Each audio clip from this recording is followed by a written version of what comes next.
Hello. I'm a mover, so I had to request the handheld mic. Thank you all so much. Thank all of you who are here. And Mark, you did such a great job giving everybody a shout out. And so I'm going to piggyback for all of your shout outs. Everybody that Mark thanked, I add all of my thanks and support for that. I want to jump right in, and I'm glad that I was preceded by two enthusiastic speakers who charged the audience, because I made up in my mind that today I wouldn't necessarily be here to inspire you, but would be here to give you some instructions. I wanted you to be able to leave here today with a clear understanding of what's next for you. I accept the idea, like this notion that we go vote. I embrace that idea, but I want to add some structure to what that means and what we do with that privilege. I want to tell a personal story, a very transparent personal story, and then I want to hop right in to really what is the meat of a new book that I'm writing called How to Make Change. And I'm going to give you 4 really concrete things that we can do together to make change here in Ohio and all over the country. In the summer of 2014, I was not really the Shaun King that you know now. I didn't have verified social media accounts. I wasn't known as an organizer or as an activist. I was actually working at an environmental charity in Southern California called Global Green. And I had been an organizer before. One of my college classmates, Warren, where are you, Warren? Oh, there you are. Yeah. One of my college classmates, Warren Watson, one of my best friends from Morehouse. I mean, we organized. In 1999, I was student government president at Morehouse. And actually, when I was student government president at Morehouse, Andrew Gillum was student government president at FAMU. And we used to clown because, like, I wore jeans and a t-shirt, and he was wearing suits even in college. Like, we used to clown him and call him mayor and stuff even back then.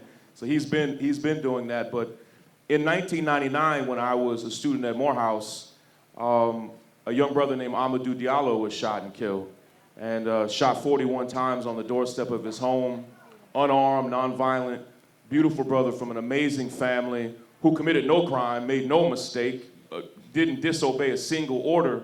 And that was, for many of us at Morehouse, that was our introduction into this movement against police violence. And we organized. We actually, a group of us went from Atlanta to New York and marched and organized with local groups there in New York. In 2006, I organized when a young brother named Shaun was killed in New York, shot 50 times on his wedding day. Another unarmed, nonviolent black man literally leaving his bachelor party. But I got married, I had kids, and found myself not really doing a lot of the civil rights work that I did as a college student, as a youth leader. And I found myself working. I was the director of communications at this charity, Global Green.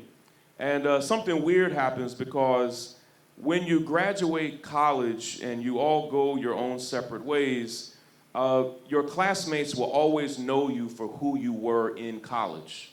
And so what happened, when I left college, all of my college classmates always knew me as Shaun the activist, or Shaun the person who organized around police brutality.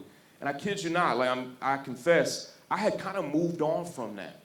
But every time, I just moved into raising my family, and I was not doing active work around police violence. But every time there was a case of police brutality, my friends from Morehouse would always reach back out to me. In the summer of 2014, I was at my cubicle, and we had an office in Santa Monica overlooking the Pacific Ocean, a corporate, cushy job, doing good work, but not the work that I'm doing now. And a buddy of mine who lived in New York said, Shaun, there's a video right now on YouTube, and so much has happened in the past 4 years. Like the history books, you may know me as someone from social media, but I'm a historian by training. My undergraduate and graduate degrees are in history. And history will really look back on these years as being a deep decline in ethics and morality, integrity, and a steep increase in hate and violence. And in 2014, I had never seen a fatal video of police violence. I'd never seen that with my own eyes. And my buddy of mine, who was from Morehouse, sent me this video and he said, Shaun, there's something awful on YouTube and you gotta see it. He wasn't writing Shaun, the cubicle guy. He was writing Shaun, the activist he knew from Morehouse. And I had the thought, I'm at my cubicle surrounded by people that I didn't think would understand what I was looking at. I had the thought that I might not even click on that link. And he described a middle-aged, unarmed, we didn't know the guy's name yet, a middle-aged, unarmed black man. He said, Shaun, the guy looks like he's maybe in his mid-40s. And he said, he's begging the police to leave him alone. And he's telling the police, I didn't do anything. And come to find out, he actually didn't do anything. And he said, Shaun, an officer comes up behind this guy and begins choking him. And he said, Shaun, the officer wrestles the guy to the ground and continues to choke him. And he said, man, you can hear on the video the guy yell out, I can't breathe, I can't breathe. He said, Shaun, the guy says it a dozen times. And he says, if you watch the video long enough, and the whole video rarely made the news. He said, if you watch the video long enough, the brother dies right there on the sidewalk. I'm at my cubicle, and I'm thinking, I don't even know if I want to see this myself. I click on the link, and it was the man that we later came to know as Eric Garner, literally breathing his last breath on the sidewalk. And I can't explain what happened, but an email that was so random ended up being a pivotal moment in my entire life. I was so shook up by what I saw that literally right there at that moment I had the thought, who do I call? What do I do? And literally the only thing I knew to do was to figure out, see, now there are apps that help you illegally download videos from YouTube. But back then that was actually really difficult to do. There are apps for that now. But I had to teach myself how to get that video from YouTube and upload it to Facebook. I didn't have a public Facebook account, I mean just to my friends. And my thought was, somebody who knows me is gonna know what to do about this. And I posted the video with a detailed description of what I saw. And within a day, that video was being shared all over the world. The next day, I literally did not go to work trying to figure out, okay, this has to be against the rules, the law, and we found out that the chokehold had been banned for 10 years. So I thought, okay, we got this. This is open and shut. Then we found out the officer who killed Eric Garner had constant run-ins with people, had been sued multiple times, had multiple behavioral incidents. And then the coroner came back and ruled the death by asphyxiation and said it was a murder. And so in my mind, at my cubicle, we were going to organize and fight for justice and get it. And so for the next 3 weeks, in July of 2014, all I did was try to break down, just on my Facebook page, what I saw happening and unfolding with the case of Eric Garner. And those stories would often be shared and even quoted in mainstream press all over the world. I came to know Eric Garner's family, his daughters, his wife, his mother, and others. And 3 weeks later, a young brother here in Ohio, John Crawford, was shot and killed by police at a Walmart.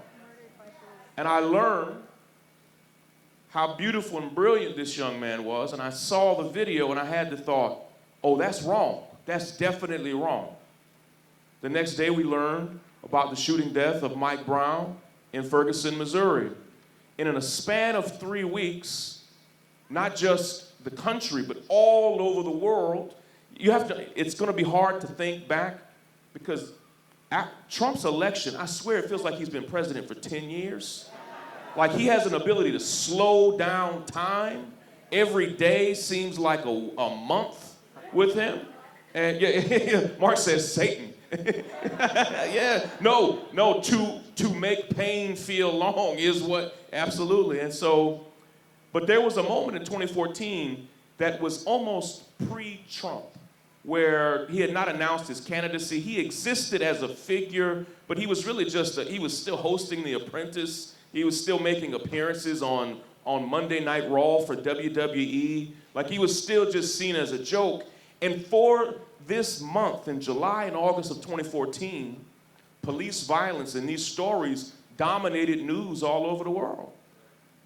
And we began organizing in cities, on college campuses, in towns, all over the country. Hundreds of college campuses, hundreds of cities, and people all over the world began chanting the phrase, for the first time, Black Lives Matter.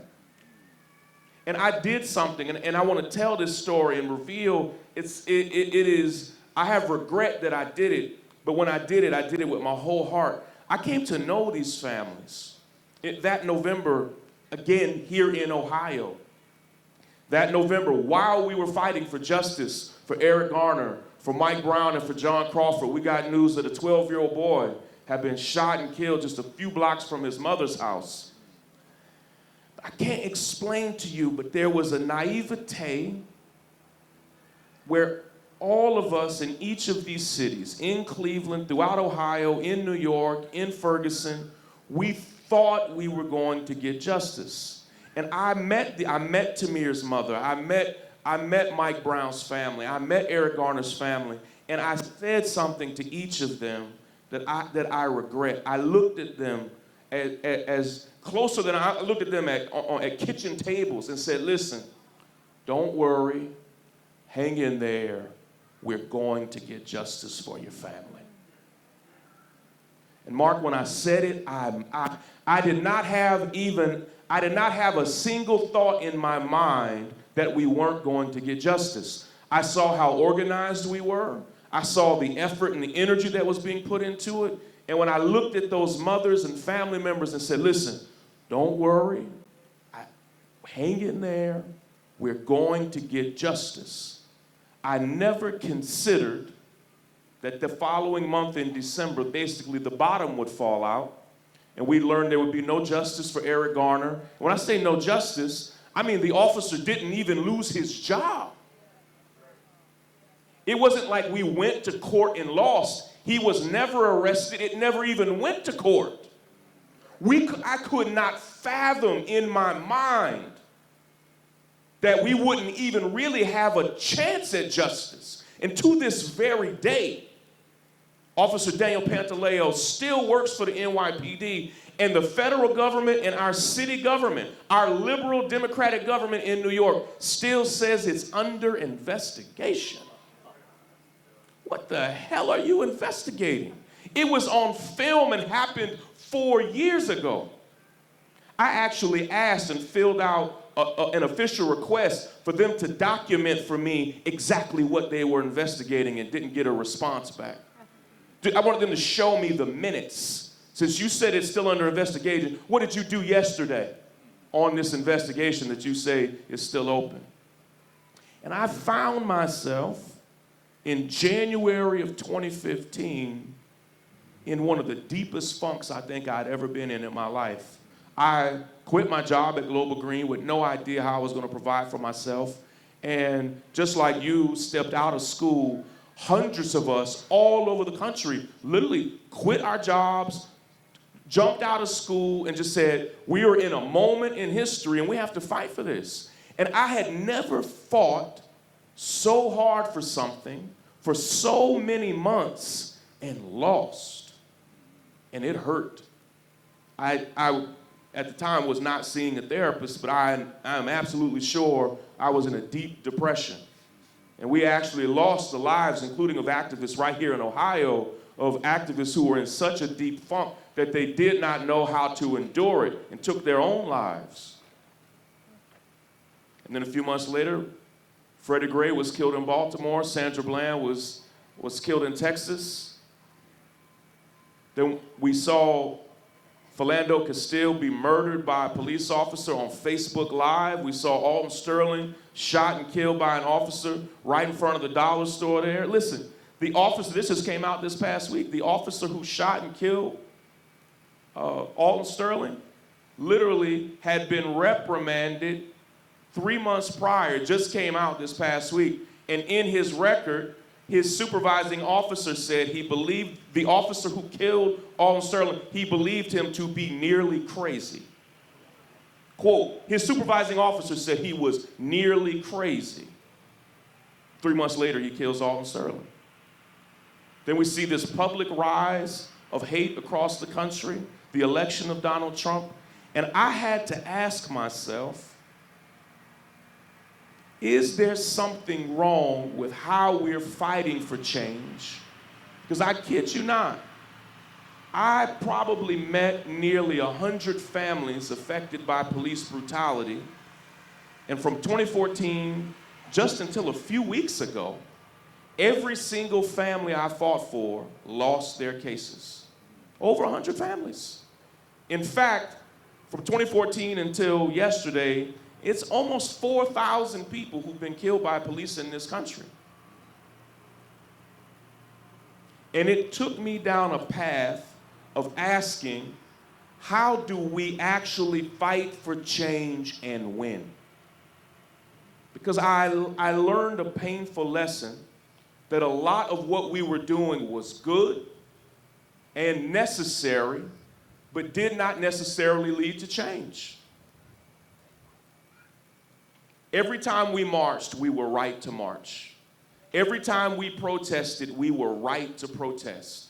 Every sit-in, every die-in, every event like this, every single one of them, we were right to have it. And what I learned is this country and the systems in this country are fully willing to watch us do all those things and make sure nothing happens about it. Yep.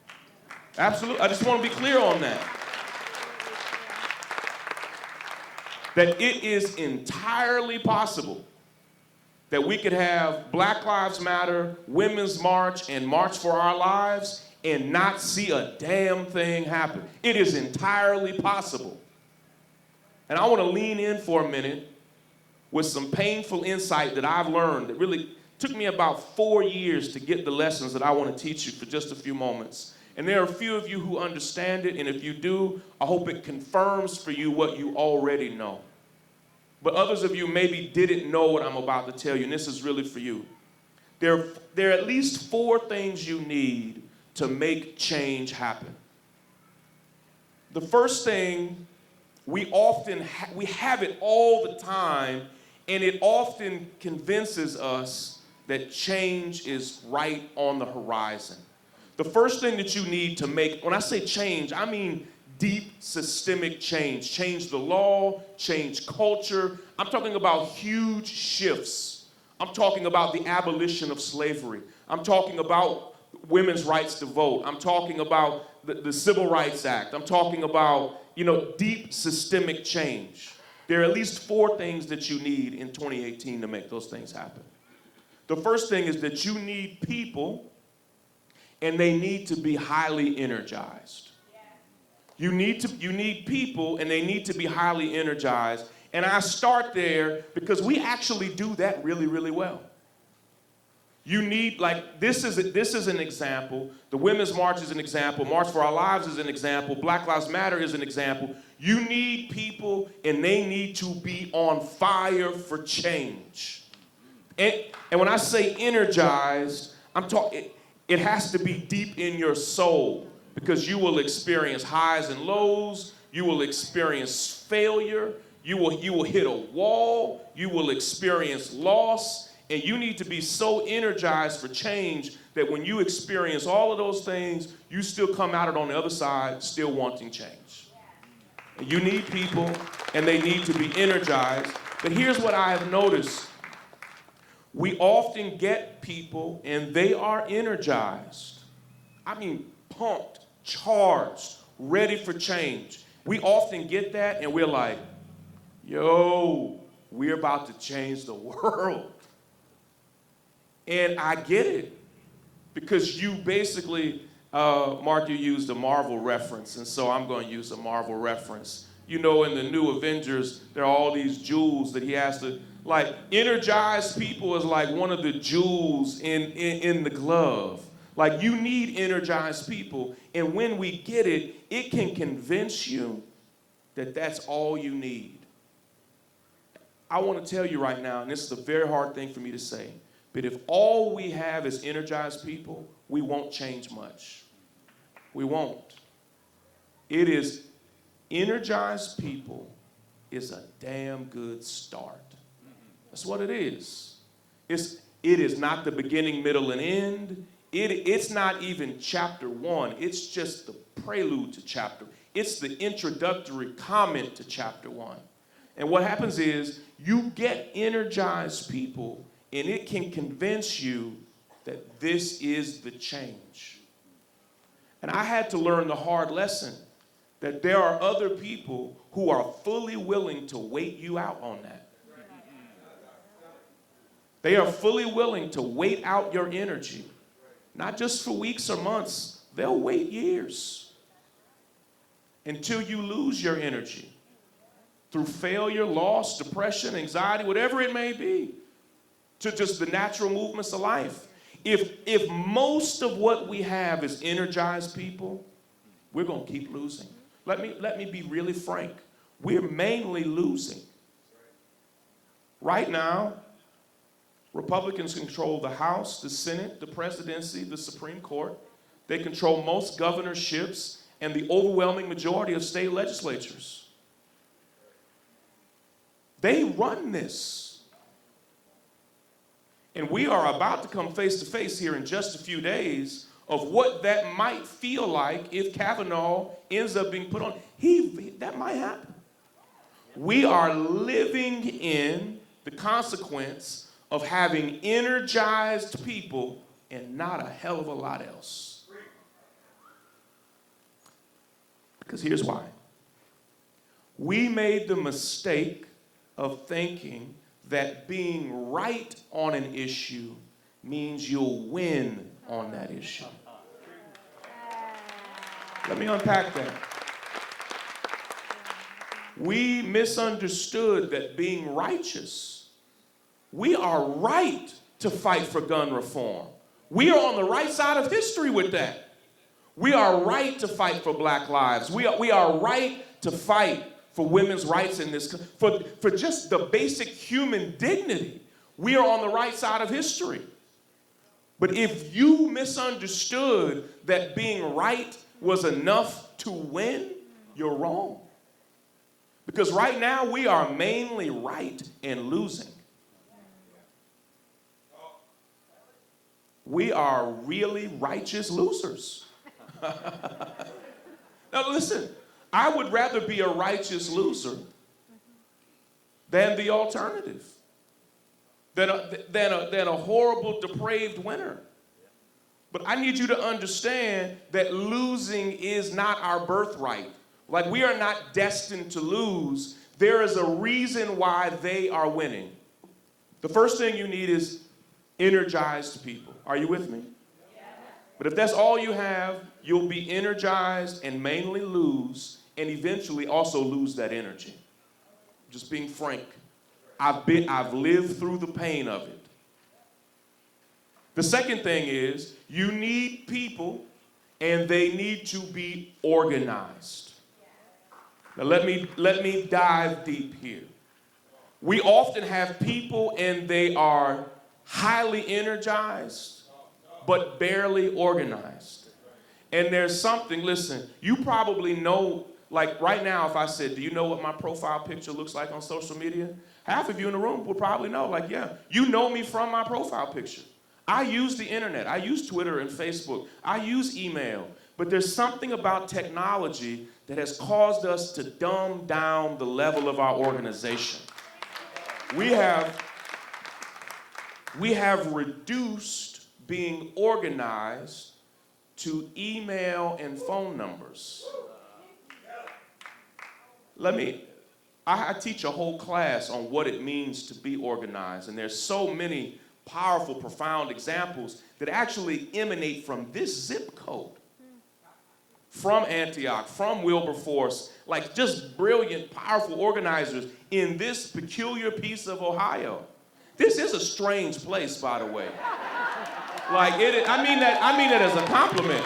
Like, this is like a weird bubble in the middle of Ohio. It's like super woke, super conscious, but there's also horses and other things. And if you go 10 miles in any particular direction from this bubble, you are no longer in the bubble. It's altogether different. Here's what organized, listen, when you organize, get the email address. Get it. Get the phone number. You can do a lot with that. But let me tell you what organized really looks like. Organized looks like you knowing the skills in the room. What are the skills in the room? A phone number doesn't tell you that. An email address maybe can help you learn it. But if all you really have is a Facebook page and a contact list, that's not enough. You need to understand, what does she do well? What does he do well? What does she do well? What are they trained to do? What are they passionate about? So that you can actually put people in their skill set doing what they do well. So we have these energized people with tremendous skills and passions and gifts that they mainly aren't using. Pretty much. It looks like knowing the skills in the room. It also looks like coming to understand who the people in the room know. I need to know, who do you know? Who could help us in this? Who do you know? You are bound to know, I mean this literally. You are bound to know somebody who can make a difference with almost any issue we're fighting for. Who does she know? But if all we have is a Facebook group, if all we have is a contact list, and you don't know what the room does well and who they know, you are blowing the greatest two resources you have. You are wasting them. We need to be energized, but we need to be as organized as we are energized.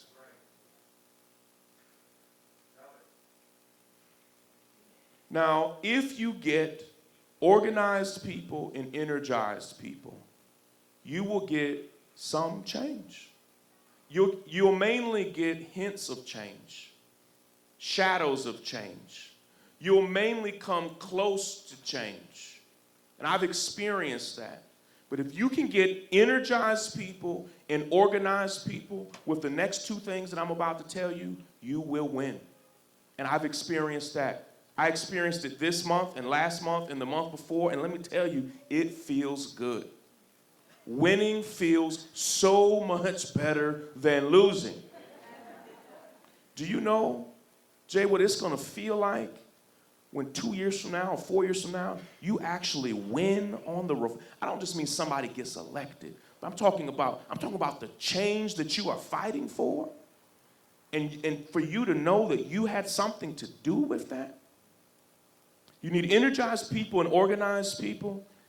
But the next thing is, you need a comprehensive plan for change, follow me, that matches the magnitude of the problem.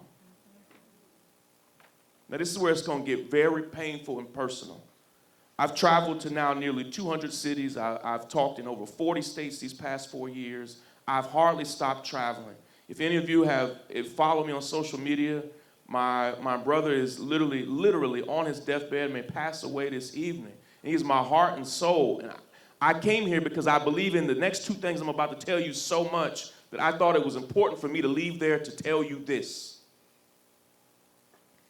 If we don't have a plan that matches the magnitude of the problem, we'll be energized and organized and come close to a lot of change, but we won't achieve most of it.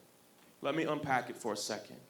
When I travel and ask people what their plan is, I mean this, I've had this conversation with organizers, activists. They mainly repeat back to me the problem.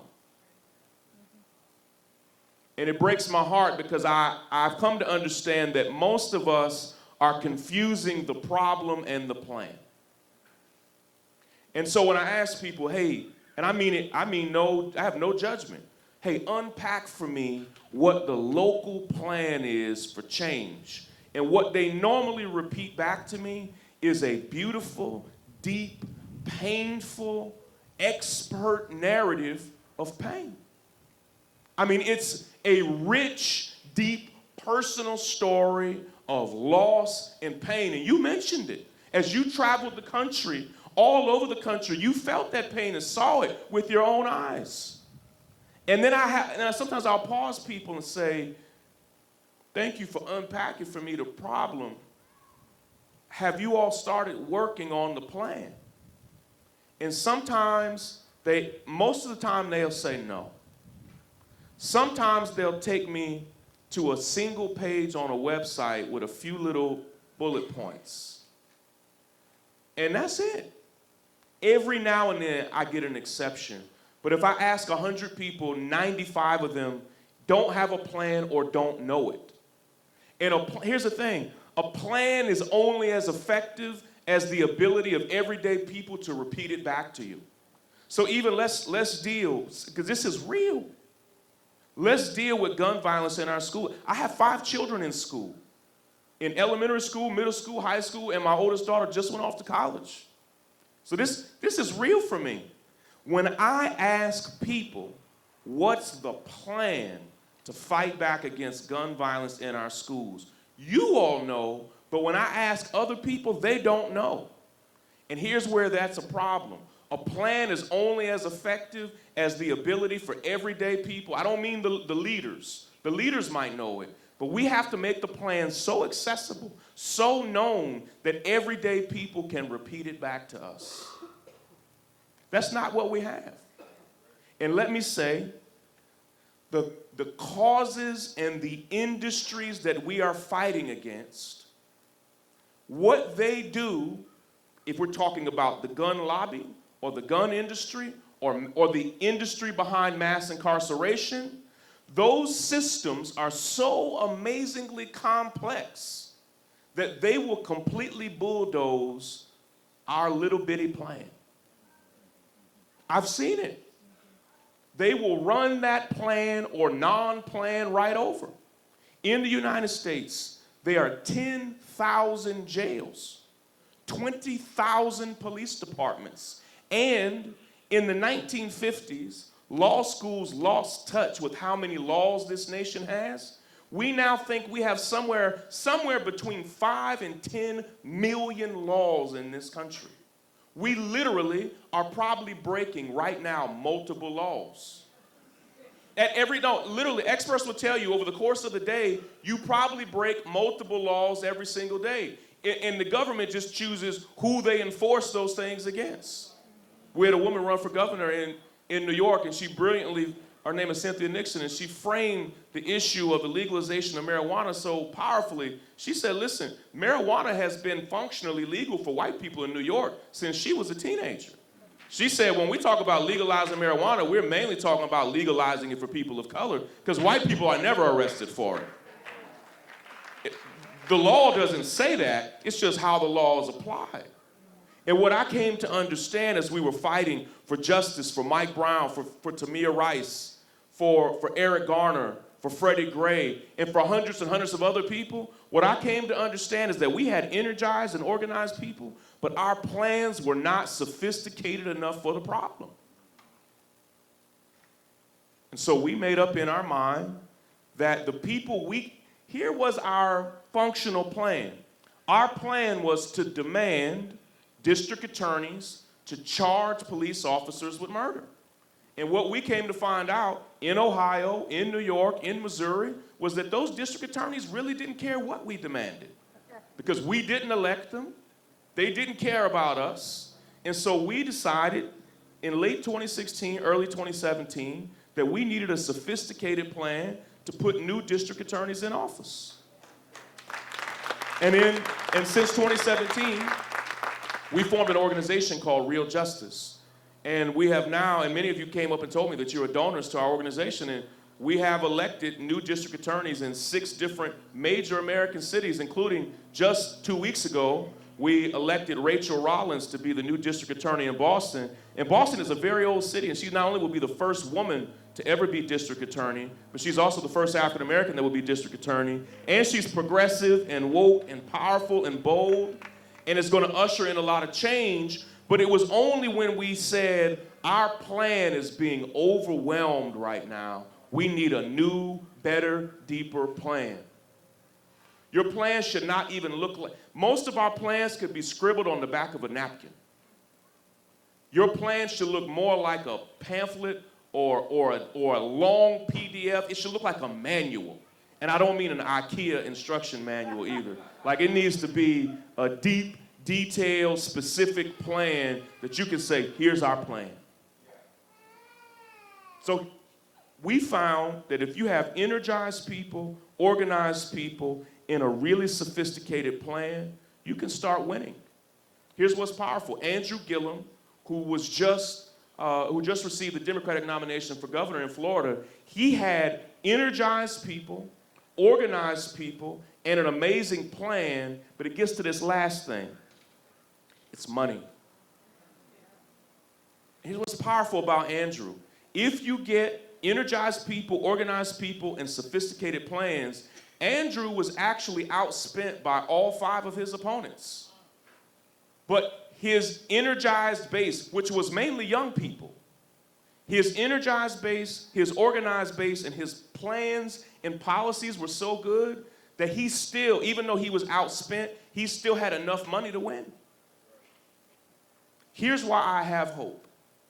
I have hope because when I look at our worst problems in America, we have not yet thrown all 4 of those things at our worst problem at the same time.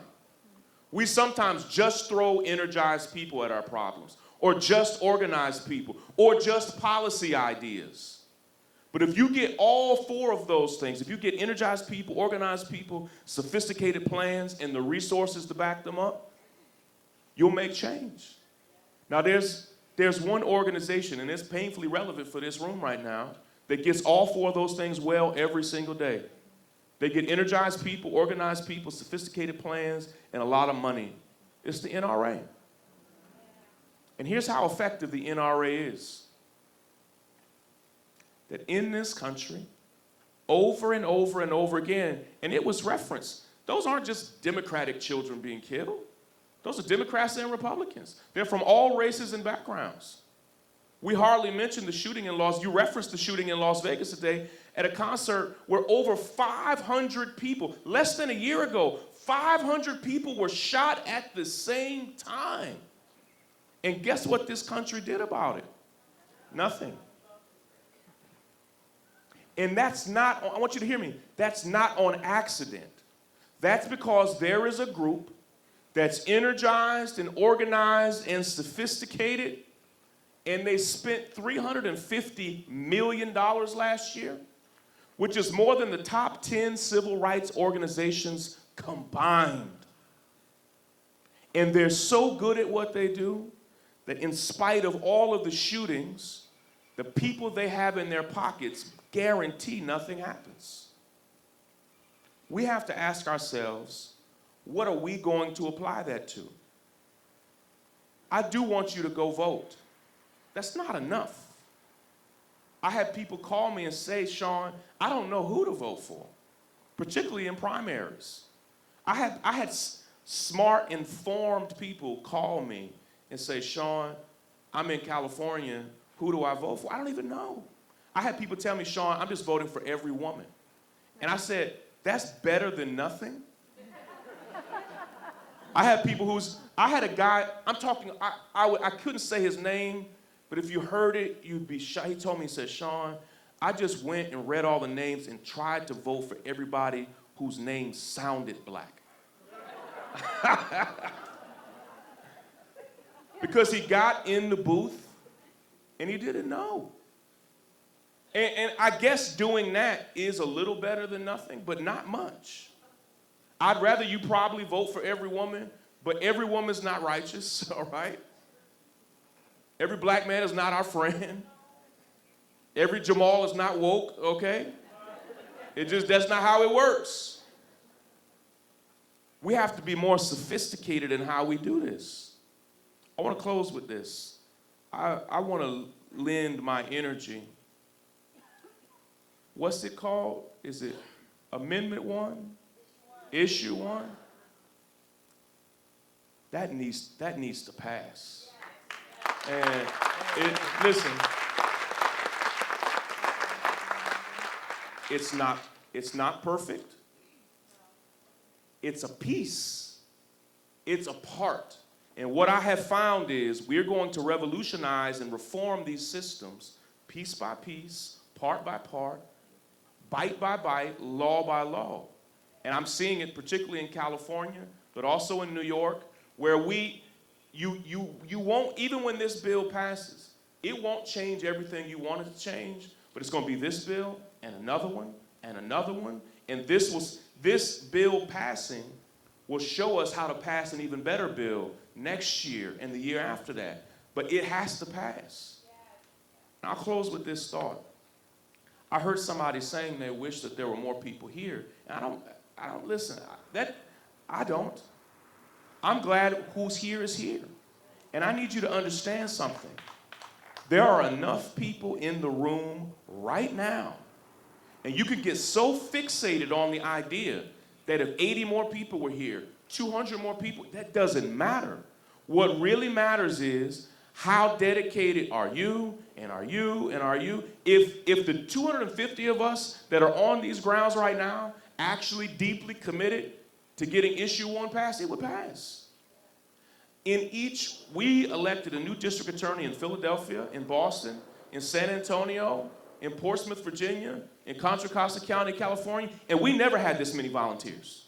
This was more, in this room right now are more volunteers than we ever had to win each of those elections. We have gotten in our mind that it will take thousands and hundreds of thousands of voters, but it doesn't take hundreds of thousands of volunteers. It just takes you having your mind made up that you're going to actually make a difference on this. So for all of you who are behind issue 1, I don't just mean from this stage. I want to make sure I give you all of my information, and I'm going to go hard with you here for these next couple weeks so we can push and push and push and get that passed together. Listen, we're on to something. And I am more hopeful today, way more hopeful today than I was this time last year. And this time, the year before that, it's hard for me to quite put words on it, but I feel like change is coming. But I need you to understand it's going to be us that builds it. It doesn't just come by osmosis. We're going to have to be highly energized, highly organized. For whatever issue you care about, you need to help build the sophisticated plans, and we need to start putting change in your budget. Particularly for you adults in the room, it needs to be a line item on your budget, in your Google Doc, where you are giving to organizations and people who are fighting for change. It needs to be as important for you as your power bill, as your grocery bill. Change takes money. It costs. And if it's not currently a regular item in your budget, I want to encourage you to do that because others are doing it. And they are fighting for us consistently and regularly and winning. But if we're going to win, we have to give it our all right? God bless you. Thank you so much for having me. Let's keep on fighting for change. We can do it.